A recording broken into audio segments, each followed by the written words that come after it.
Good evening, everyone. Thanks for joining us again for another Thursday evening webinar. I'm Dr. Zarami Shanawaz. I'm the Medical Director here at Face to Face Health.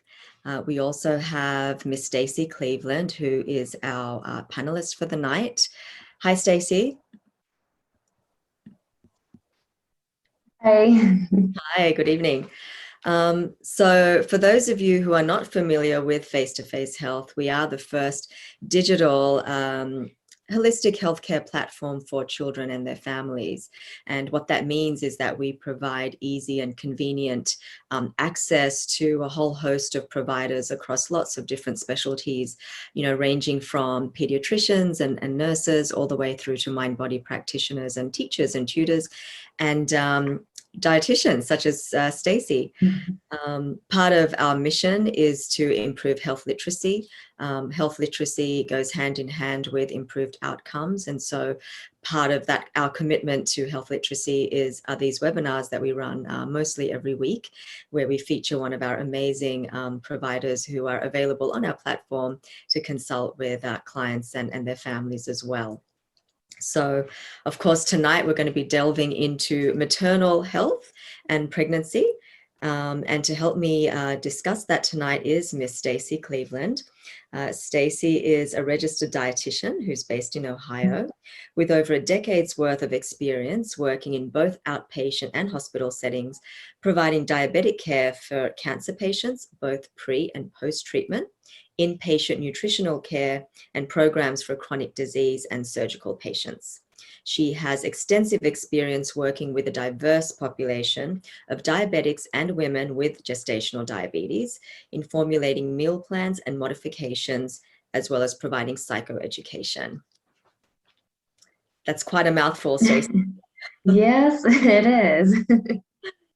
So we are a few minutes past 7:30, so let's actually get started. Okay. I generally like to start the evening off with some kind of a misconception or a myth. So I am going to start off tonight's discussion with something that I think we've probably all come across. Watch this again. And I certainly have heard this a lot in my pregnancy life and in my medical life as well. Now that you are pregnant, you should be eating for two, which is always exciting to hear because I feel like it's the go ahead to eat whatever and whenever you want. But talk to me about this one, Stacey. Right. Yeah. A lot of people think that, just because they're pregnant that, oh, I can eat whatever I want, whenever I want, however I want. But I mean, yeah, you kind of are eating for two, but the fact is you kind of need your nutrient needs increase because you're growing a baby. So you need more nutrients, but you're not really eating for two.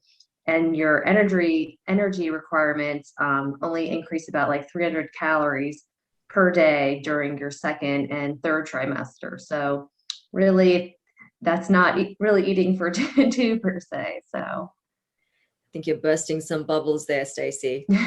sorry. And I think we're going to learn later on that your energy requirements for the first couple of trimesters are probably higher. And then the weight gain is going to be higher as well for those first couple of trimesters as opposed to the final trimester. Right. Yeah. All right. Well, so that takes us on to the next myth. Pregnant women only crave the foods their bodies need. And I think this is a nice segue into our first segment. Yeah. I mean, like with cravings, I don't think people really know exactly where they come from. Like, it could be hormonal, like, it could just be your body might be lacking something, like if you're wanting like pickles or something, your body might be lacking like some sodium. So, if you're craving like healthy things, it's okay to give into those cravings. But if you're craving like something like ice cream or sweets, you should maybe think about like, oh, like look deeper into that craving. Like, am I craving something, cold or something, smooth, creamy? Sweet, and try and choose like a healthier option, like yogurt with some, berries in it, or, even just like a popsicle, because it's okay to give into cravings every now and then, but if you give into them your whole pregnancy, you're going to, have that excess weight gain. And, the more weight you gain, the harder it is it's going to be to lose after you have the baby too. So just kind of, think deeper into, your craving. Like sometimes if you want like a burger and fries, you might be needing a little bit more protein or potassium in your diet. So, or if you want cheese, you might be needing a little bit more calcium. So kind of just think really what you're craving and, how a healthier version to get that craving if it's like an unhealthy craving. Right. And I guess to put that into a larger context, right? So just because you're craving, as you say, perhaps pickles, you don't necessarily need to read too deeply into it, but take it, in context with everything else that's going on in the rest of the diet. So tonight we are going to talk about mostly pregnancy, but pregnancy kind of starts before conception almost from a dietary perspective.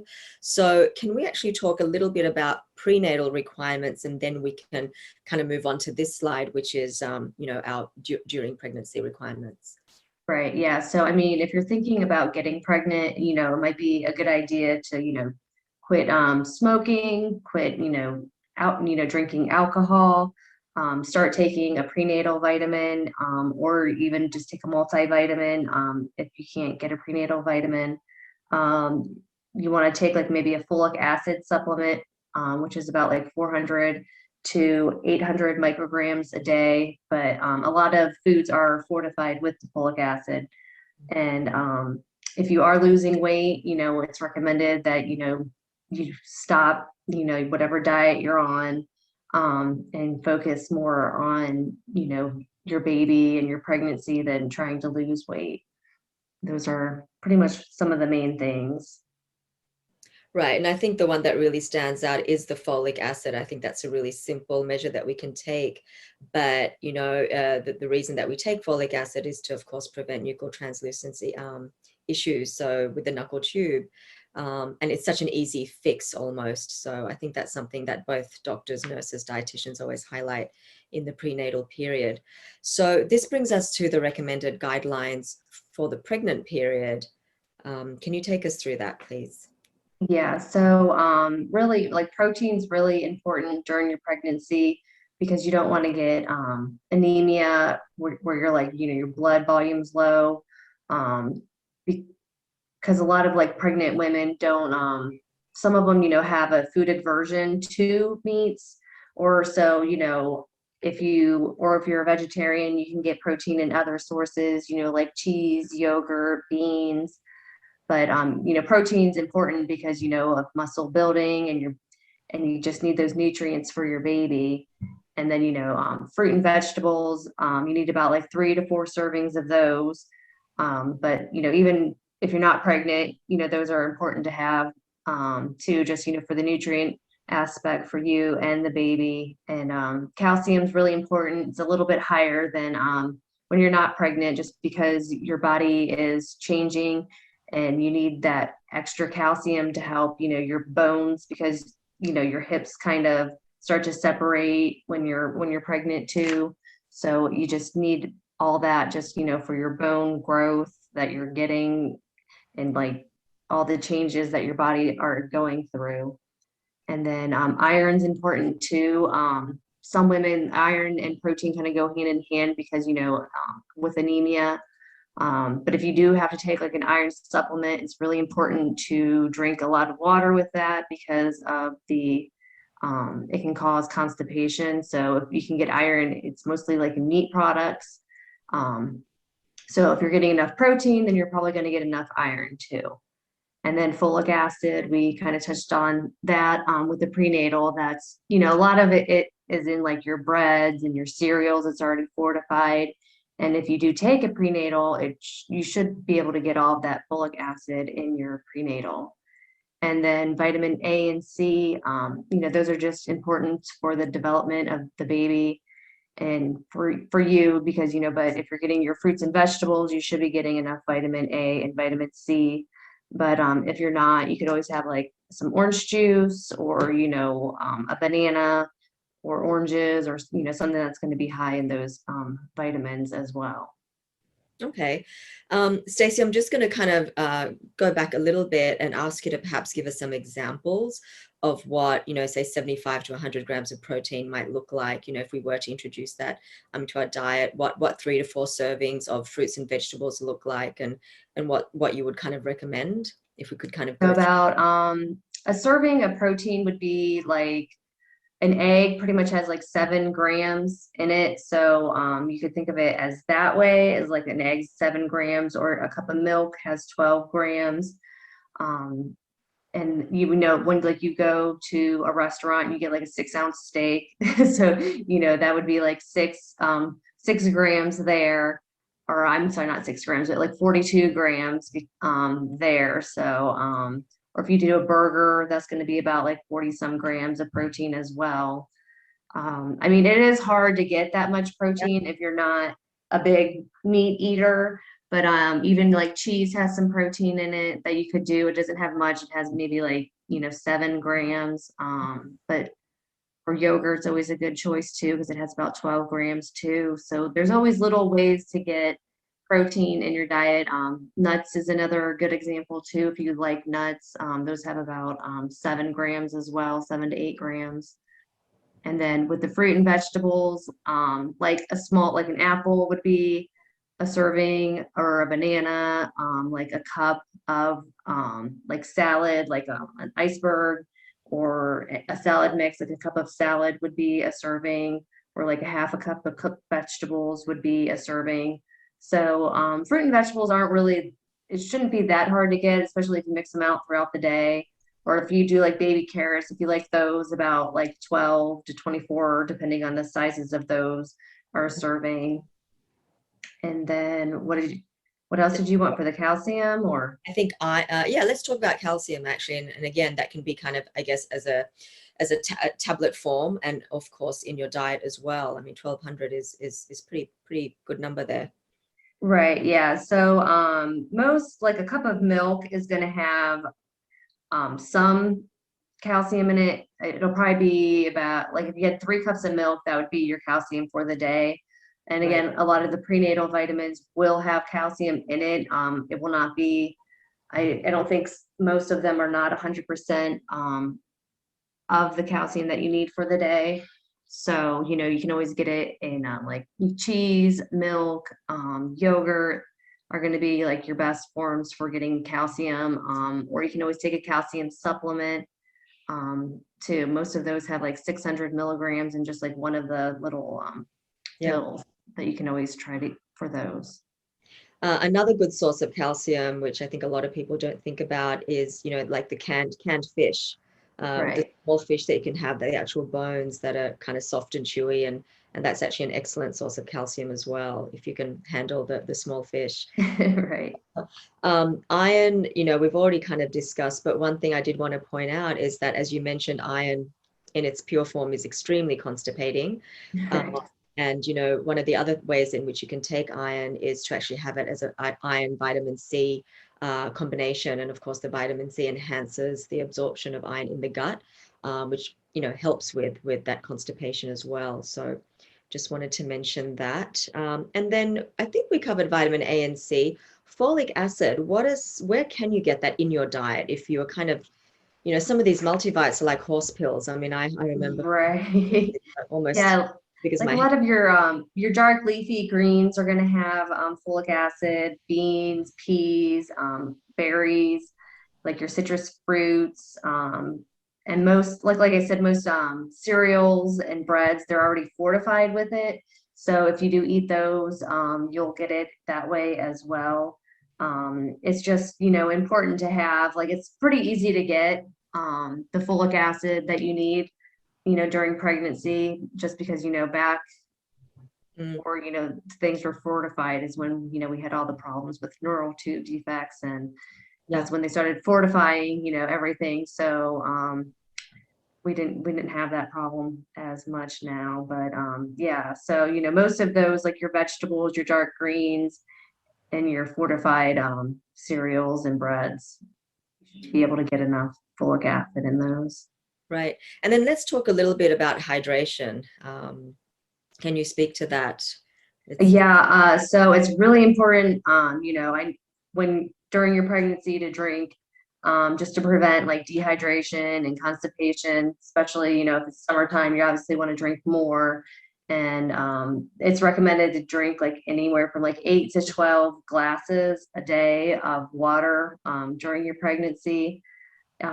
This is just, it helps with the constipation. It helps if you have some swelling. It's going to help with that. It's just going to, make things easier on you. I know, like, you'll be probably peeing every 5 minutes, but I mean, it's better than, having, constipation and these other problems. Yeah, absolutely. And this kind of looks like the recommended guidelines for, would this be the first trimester, or is this kind of generally throughout? And then I'm assuming that caloric requirements would vary depending upon where you are. Right. Yeah, this would just be throughout. Like usually like the first trimester, your eating habits and calorie needs and all that kind of stay the same. And then once you get to the second and third trimester is when you need like more calories and protein. So, but this, you could follow the whole pregnancy and you'd still Right. be fine. Right. And you had mentioned before that earlier when we spoke that during the second trimester, you generally need an extra 350 kilocalories. And then for the third trimester, that goes up to 450 a day, Right. right? Hmm. Okay. Before we move on, I should have mentioned this at the beginning. I always forget to, but if you do have any questions, because I did notice that there was a question in the box there, that we will get to those questions towards the end of the webinar. Please feel free to ask as many questions as you like. That's what we're here for. And we will address those, a little bit later on. So Stacey, let's move on to another, I think, well, I won't give it away if it's a misconception or not. You can speak to that. Gaining less weight during pregnancy will make delivery easier. Well, yeah, I mean, that's obviously, false. So, mothers that aren't gaining enough weight are just kind of putting their baby at risk for, complications during delivery. And, it can cause premature birth and some lung and heart problems. So, I mean, it really is important to make sure you're gaining enough weight during your pregnancy. Yeah. Absolutely. Actually, before we move on to weight, we kind of spent a little bit of time talking about the foods that are recommended and the vitamins and nutrients that are recommended during pregnancy. What are some foods, and I should say beverages, that are not recommended during pregnancy or that we should avoid? Okay. Yeah. So obviously, like alcohol, we want to avoid that. And you want to limit your caffeine intake to like 1 cup of coffee a day or 1 cup of tea is okay to have. You want to stay away from any like herbal supplements just because they aren't really regulated by Yeah. the United States, like the USDA, and we don't really know exactly what all they put in those. So you kind of want to watch any herbal supplements that you might be taking. And then artificial sweeteners like aspartame, which is like NutraSweet or Equal, and sucralose like Splenda. Those you can have are considered safe in like moderate amount, but you want to stay away from like the sweet and low and the stevia because those have been considered not recommended during pregnancy. And then some meats that you want to avoid is anything raw, like any raw fish, poultry, eggs. You want to stay away from those and make sure all your food's well cooked. You want to, and some fishes that you want to, if you're a big fish eater, you want to stay away from like shark, swordfish, king mackerel, and tilefish, just because those fish have a tendency to have a higher mercury content. Yeah. And we want to stay away from that during pregnancy because it can just harm your baby's nervous system. So stay away from those fish. And tuna is okay to have, but you want to kind of limit that to at least 12 ounces a week. So like those little cans I think are like 3 ounces, Yeah. so you could have those like four times a week. And then like if you're gonna have hot dogs or lunch meat, like bologna or any kind of deli meat, you want to make sure you cook them till they're like really steaming hot. just to avoid like listeria. The same thing with like smoked seafood, because of the listeria. And listeria is like a bacteria, that can cause you to have like stillborn and severe infection in the newborn when you're during delivery, and we don't want that. So, and then also stay away from anything that's unpasteurized, like unpasteurized cheeses, apple juices. Make sure those are pasteurized. And what was it? Milk? Did I say milk? Yeah. Soft cheeses. You want to kind of watch like your feta, your queso, fresco, and like obviously like blue cheese. They usually, like, most labels say if they're pasteurized or not. So just, make sure you double check that too. But those are kind of like the main ones that you definitely want to, be on the lookout for and avoid. Yeah.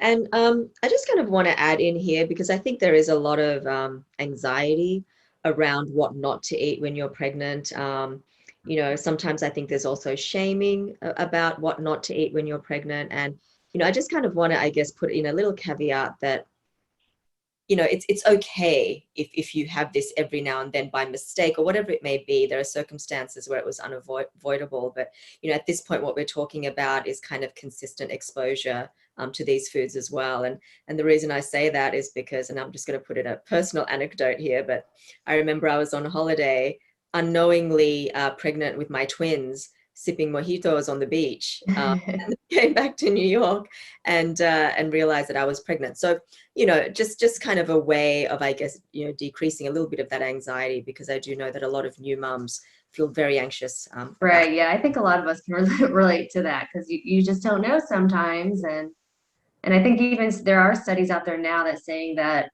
I think a glass of wine or something is okay during pregnancy. So I think that just really varies doctor to doctor. So but definitely check with your physician, about that one.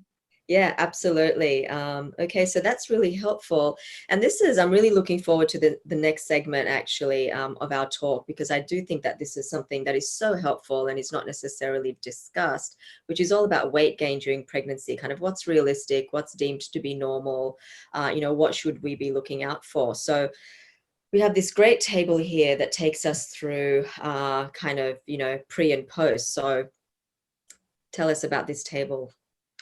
So, if your normal weight or your BMI is, between 18 to like 24.9, you can gain it's recommended to gain anywhere from 25 to 35 pounds.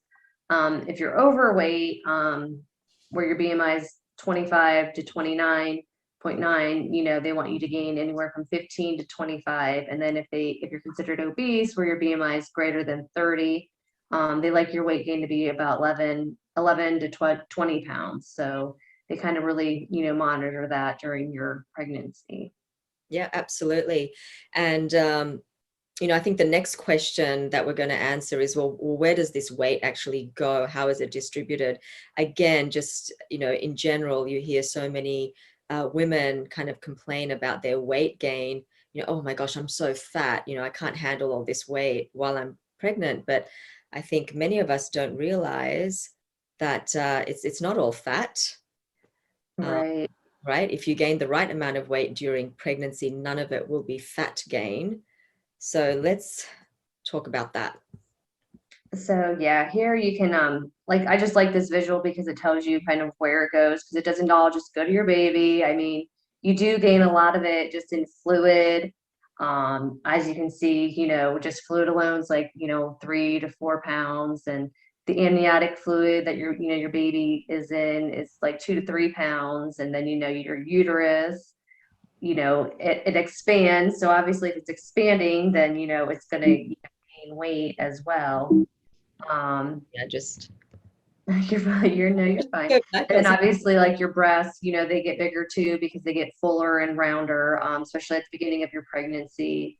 And then your baby, obviously, that's really about a third of your weight, is just your baby. And so just kind of think, just because you're gaining weight, it's going other places than just, you're not getting fat, you're getting, your blood volume increases, your fluid increases, like everything is growing, and you're making a baby, so you want to make sure that your baby's healthy. And, a lot of times, women do get excess fluid, but, that should come off right after you have the baby too. But I just like the diagram because, it kind of just is a visualization of where everything goes. And it's helpful for some people. Absolutely. I think it's great. And just looking at that visual, you can see that even just on delivery, almost half of that weight is out. The baby, the placenta, the uterus starts shrinking down. I agree. I think it's a great visual, and I think it's important for women to kind of understand, that distribution. So when we're talking about numbers, Stacey, we just kind of talked about trimester by trimester, how much weight generally, what does the curve look like? How much weight are we gaining, 1, 2, and 3? So like in the first trimester, you're going to gain anywhere from like 1 to 4 or 5 pounds during that first trimester. And then the second trimester, you're going to gain 1 to 2 pounds a week. So, and then, when you get in your third trimester, you're gaining another 1 to 2 pounds a week. But that's usually your baby growing and getting bigger is like kind of your last trimester, because, the baby's growing, and you already have all of your excess fluid, and your blood's already increased at that point, and your uterus is still going to expand. So that's kind of how the weight is broken down over the trimesters. Great. And then just really quickly before we move on, we didn't actually touch on this. Maybe we should have touched on it when we were going through all the different stages of pregnancy, but post-pregnancy, postnatal, can we just talk a little bit about the caloric intake that's kind of needed, and what that would look like in real life?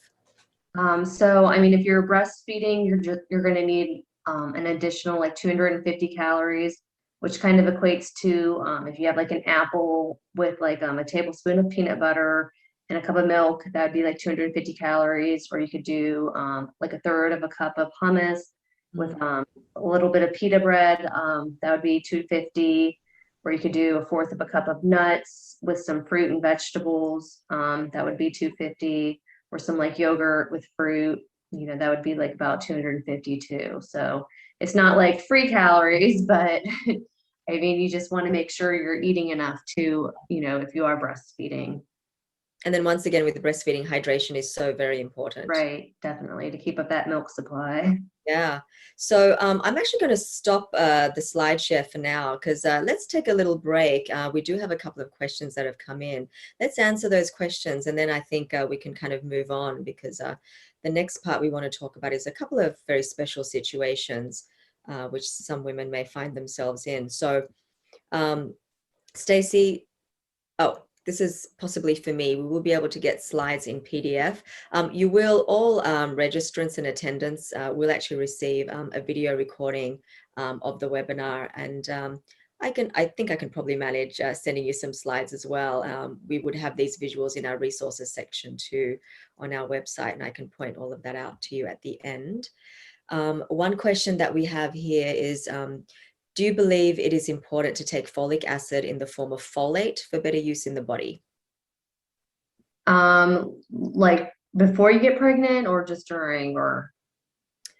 I haven't been given a time period, so perhaps we can answer both. Well, yeah, I mean, it would be fine either or. I mean, if you want to take it that way in a supplement, pill, it's fine. It's better, obviously, to get it in its natural form. Any food form would be best, though. In a food form rather than a pill. Right. Yep. Okay. Any other questions? Keep them coming. We will continue to address those. I think there may be one more. No, I think we just did that one. Okay. So you work with some high-risk pregnancies. And I think one of the big topics that we also wanted to address today was diabetes. So let me just grab this, because it's going to be actually 3 situations that we are going. Oh, actually, the segue to that section is this. A pregnant woman who is healthy will not experience discomforts. Well, I wish that was true. I really do. Yeah. No, I mean, anybody can, obviously experience discomforts, whether it be nausea, heartburn, constipation, it doesn't matter. It's not, biased. It's not going to pick one over the other. It's going to affect pregnancy affects everybody differently, no matter what you do, what you eat, if you're healthy or not. But it's just, eating healthy and drinking plenty of water and exercising, it may help alleviate some discomforts, but it's not going to, prevent them at all. Right. Okay, so the situations that we wanted to talk about today are diabetes, and then just gestational diabetes, high blood pressure, whether it is prior to falling pregnant, and then of course during pregnancy, and then nausea and vomiting of pregnancy. So you have so much experience with all of these. Can we perhaps talk a little bit about gestational diabetes? I actually have some statistics on that from the CDC. And I just want to read them out to you before we get started on this. So in this country alone, 1 to 2% of pregnant women have type 1 or type 2 diabetes. So that is pre-existing diabetes. And then up to 6 to 9% of women develop gestational diabetes. So that's almost 1 in 10 pregnancies. And then recent studies actually show, they were run over a decade from 2000 to 2010, that there is a huge increase in the numbers of women developing gestational diabetes. So if we can go into a little bit about what that actually means, what gestational diabetes is, and as a dietitian, how would you address this issue? Well, gestational diabetes is obviously, it's a type of diabetes that starts during your pregnancy. And, if you have diabetes, it's kind of like your body isn't able to use your sugar or glucose in your body as well as it should. So the sugar in your blood becomes higher than normal. And, like you said, there are a lot of diabetics out there. So, if you do have diabetes before you get pregnant, you're not going to get gestational diabetes because you already have diabetes. So you'd still be considered high risk because of the diabetes. And with the gestational diabetes, a lot of that, you want to watch your blood sugars during it, because you want to make sure your baby is getting the right nutrients that you need, and you want to make sure the blood sugar is normal and not too high, because if it's too high, then your baby after it's born will have high blood sugars, and or too low, or too much. And you can also, if it's excess sugar, then the baby's going to be larger, and then that's going to make delivery difficult too. So that's why you want to watch your blood sugars when you're pregnant to prevent having babies that are like 10, 12 pounds. And it cannot, sorry, go ahead. Intercept there. Of course, the other problem with having these large babies is, as you say, the delivery itself. A lot of kind of associated problems with the actual delivery itself, but then you often have in the babies themselves, you have fluctuating blood sugar levels. So it's even in that neonatal period, it can be pretty dangerous. Right. Yes, definitely. And then if you do have like a large baby, it can make delivery harder, and it can cause injuries during delivery, and you can have like a low blood sugar after birth, and the baby could have some breathing problems, jaundice, and the baby is also predisposed to have diabetes later in life, as with the mother. So they're both at risk of developing diabetes later in life. Okay. Yeah. So like diet wise, you want to watch like your blood sugar, and follow a meal plan that you do. Like usually a dietitian would be with you and create a meal plan and tell you kind of how much to have, how many carbohydrates, which are like your fruits and your breads to have at each meal, and when to eat and how to eat. And definitely you would be followed more closely with your physician, and be checking your blood sugars to make sure they're okay, and you'd be going to the doctor like, more often than not. Yeah, absolutely. And again, I think it's important to mention that this all should be done in conjunction with your physician, your obstetrician, and your dietitian. It's a multidisciplinary team. Diabetes is very complex. So in terms of the actual diet, I know this is a huge topic and we're not going to get into it in too much detail, but kind of generally, what is that kind of diet that people may find themselves on? What is the difference here?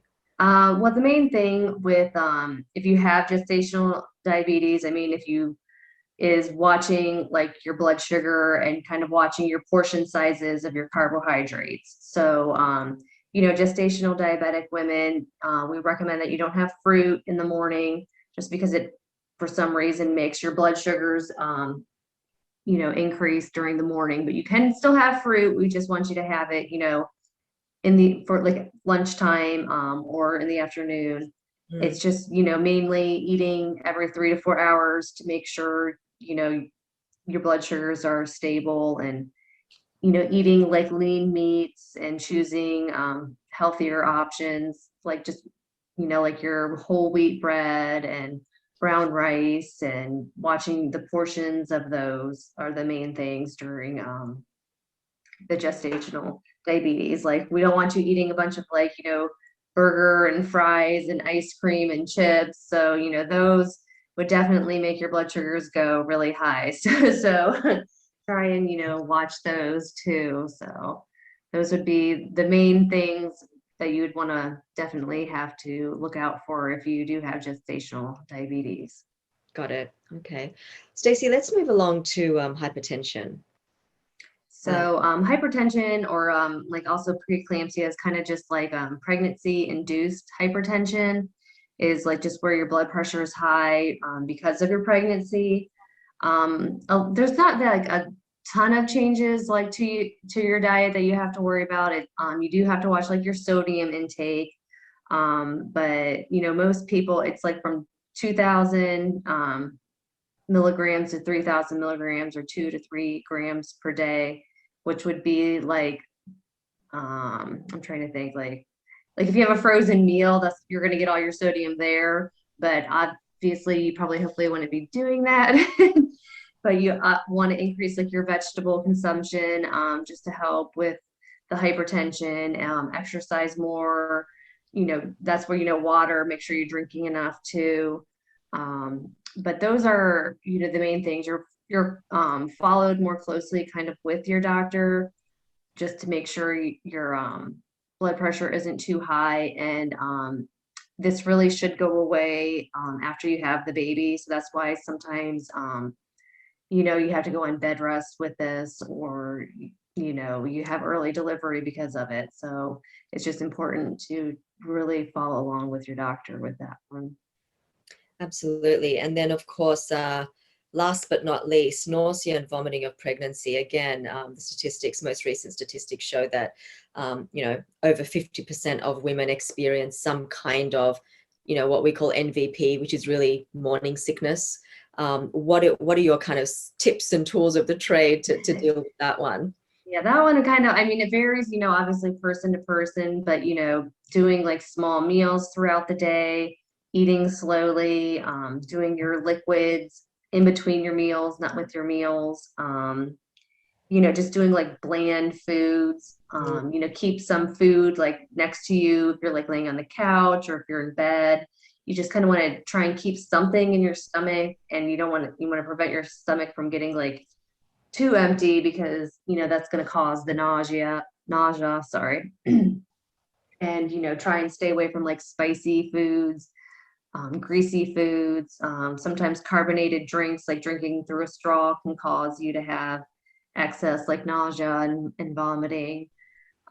So it's just kind of, like I said, it varies person to person. Like sometimes like sour foods can kind of make it a little bit better, or ginger. So you just kind of have to play around with different foods to see if it helps any at all. And of course, hopefully you don't have it your whole pregnancy either. yeah. And again, it's so varied. Some women have are completely asymptomatic, and other women have a terrible time. And in terms of terrible time, at its worst iteration, there is something called hyperemesis gravidarum, which is nausea and vomiting of pregnancy to the nth degree. It's fairly rare. It affects, a 0.5% to 2% of the population, but often these women actually do need to be admitted into hospital, because of dehydration, inability to keep the weight on. When nothing oral is actually working. And it is fairly rare, but it's definitely there. And if that is something that you're concerned about, you should absolutely follow up with your obstetrician, because it can lead to a lot of mostly maternal problems. But if you're failing to gain weight, obviously it can lead to issues with the baby gaining weight as well. So, Stacey, that brings us to, I'm just going to stop this for now, because I think there are a couple more questions, and we had a couple of questions coming in beforehand as well. I had my thyroid removed and I'm on hormone replacement. What to do when I get pregnant? With the hormone replacement? I'm assuming she's on thyroxine, thyroxine hormone replacement, and what to do when she gets pregnant. Well, that one I'd probably suggest you talk to your doctor about, just because, yeah, that's a medication that you need. So I would definitely talk, if you're thinking of getting pregnant, definitely talk to your doctor about that beforehand, to make sure that, it's okay and it's safe for the baby. And, if it's not, other options too. Yeah, and let me just add to that. If you are hypothyroid and you are on thyroid replacement, it is essential generally to stay on your thyroid hormone replacement to get pregnant, because the thyroid obviously is responsible for a lot of your hormonal function in your body. Once you do fall pregnant, as Stacey mentioned, it is really important to work closely with your doctor, who will probably do more frequent thyroid function tests, including your circulating thyroid hormone, and can make adjustments to that. But generally, thyroid hormone replacement and pregnancy can live pretty happily side by side. So I hope that answered your question. Okay, the next question we have is, this is from Irene, can you avoid gestational diabetes and hypertension by having a good diet and exercise? Yes, most definitely. I mean, definitely with the gestational diabetes, for sure. With hypertension, I mean, I don't know, that might be some genetics in there too. So, but if you don't have any family history of that, yeah, definitely diet and exercise will prevent all of that. Stacey, I have a question for you. I seem to recall that gestational diabetes may have a genetic component. Is that true? Yeah, it is. Like, so if if your mom had gestational diabetes, there is a chance that you can have it. But I mean, if you're normal weight, you exercise and you eat right, then your chances of developing it, I think, would be pretty low. But there's Yeah. always, that possibility too. Yeah. And the other thing also, of course, if you have gestational diabetes with your first pregnancy, then there's, of course, a higher risk of developing gestational diabetes with second and so on. But of course, that doesn't mean that we don't try, right, with diet and exercise. Right, exactly. Yeah. Mitigate those. Okay, let me check. There are a couple of other questions. Okay, no, that were big thank yous to you. We actually had a couple of questions prior to the webinar as well, so I just wanted to ask you those. And I think you kind of touched on this when we were talking about dieting right at the beginning, but what about women who are dieting or who are on specific diets prior to pregnancy? I think the one that we had spoken about was like, the keto diet is fairly popular. What would you say to those women who are sort of concerned about what they're eating and how much weight they're going to be putting on? Well, I mean, I would definitely recommend that they, stop like the keto diet or whatever diet they're on, and they just need to focus on their baby, and putting their baby first, before them, and making sure they have a healthy baby at delivery. And then after they have the baby, if they want to go back to whatever diet they were doing, then so be it. But that's kind of what I would recommend, is kind of focus more on the baby than weight loss, because you don't want to lose weight during pregnancy. So all things being equal, it's almost kind of like a blanket guideline or recommendation for all women, regardless of, if they fall within those BMI categories. It's kind of that blanket recommendation that applies, right? Right. Yes. What? Yeah. Okay. So, Stacey, if we're sort of running out of time, but if you wanted someone to remember 5 things from tonight's program, what would they be? Well, obviously, take your prenatal and get enough folic acid. Also be educated about like your weight gains, your weight requirements, and know how much weight that you need to gain during your pregnancy if you are underweight, overweight, kind of just those expectations, and don't think you can eat for two and eat whatever you want, and also try and choose those high nutrient foods. Even if you are having these cravings, it's better to fill up on like the higher nutrient foods and like the cookies and the crackers. And I mean, you can still have those if you do have a craving for them, but try and just fill up with the high nutrient foods so that your baby's getting enough nutrients as well. And then definitely getting enough protein and water. Those are probably really important, just for the mother as well as the baby too. And Yeah. then definitely making sure you're doing your pregnancy screening and you're working with a dietitian if you have like preeclampsia or gestational diabetes, or if you have any other kind of metabolic condition that you might be lacking nutrients, or you need special guidance with a certain meal plan, would be the main Um, takeaways. yeah, absolutely. There's actually one other. For some reason, I need to stop sharing every time a question comes in. So I'm just, um, can pregnant women have unflavored, sparkling, carbonated water? Yeah, there's really not much to those. So as long as like, as long as they're not like flavored with like, lots of sugars or something, yeah, no, that should be totally fine to have. Absolutely. Okay, let me do this again. I love the tech here. Okay. So, I think if there are any other questions, again, please feel free to kind of send them in now. One thing I did want to mention was that, of course, as you know, Stacey is a provider on our platform. So if any of you do need further education or actually want to have a consultation with Stacey, please go ahead, to our website, and you can actually click straight onto the care option there and book a care session with Stacey, who has made herself available. And of course, if you have any questions, you can send those in.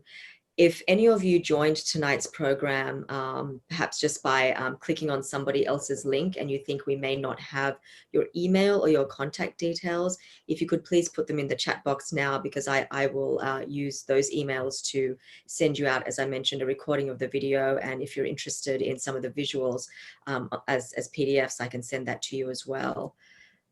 So please feel free to give me your emails. We have another question. Is drinking Pedialyte okay for pregnant women, Stacey? Yeah, I mean, if you like the flavor flavor of it, yeah, I mean, it's going to hydrate you too. So yeah, definitely. Yep. And Pedialyte is kind of trying to mimic all the electrolytes that we tend to lose through vomiting. So if Pedialyte and Gastrolite, which is the adult version, do you guys have Gastrolite here? I know that's what we call it in Australia. For call it Gastrolite. Again, it's similar to the electrolytes that you're missing when you are throwing up. So it's a great option if you are feeling dehydrated or have a problem with nausea and vomiting of pregnancy. Anything else you want to add to that, Stacey? No, I don't think so. Yeah, I mean, it like you said, it is great. Yeah. Okay. What are your thoughts about coconut water? I mean, coconut water was all the rage, and then it kind of fell out of favor a little bit. Any thoughts about that? Do you think the sugar content is too high for pregnancy? Yeah, I mean, I wouldn't really, I mean, unless you're really craving it. I mean, yeah, it was big like a couple years ago, but I haven't really heard much about it lately. So but yeah, I would try and just stay away from more, do more like sparkling waters if you can, or just regular waters, or any other, you don't want to do anything with artificial sweeteners in it with a lot of those. Yep, absolutely. Okay, so I think that pretty much brings us to the end of the program. As I mentioned, Stacey is available for consultation. I just want to point out here that we do have another webinar next week. It is actually Developmental Disabilities Month, so autism and diet, what you need to know. And we'll be speaking with another registered dietitian, Jamie, whose niche is in autism, and she's done a lot of research around autism and how autism is affected by diet and vice versa. So I hope that you can join me for that one. Please spread the word to people you think may benefit from the information that we're going to be handing out next week. So once again, thank you all so much for spending your Thursday evening with us. Thank Stacey, you. thank you for your time. Thank you. I think we all learned a lot. Thanks so much. Thank you. Okay. Good night, everyone. Thank you. Bye. Thank you.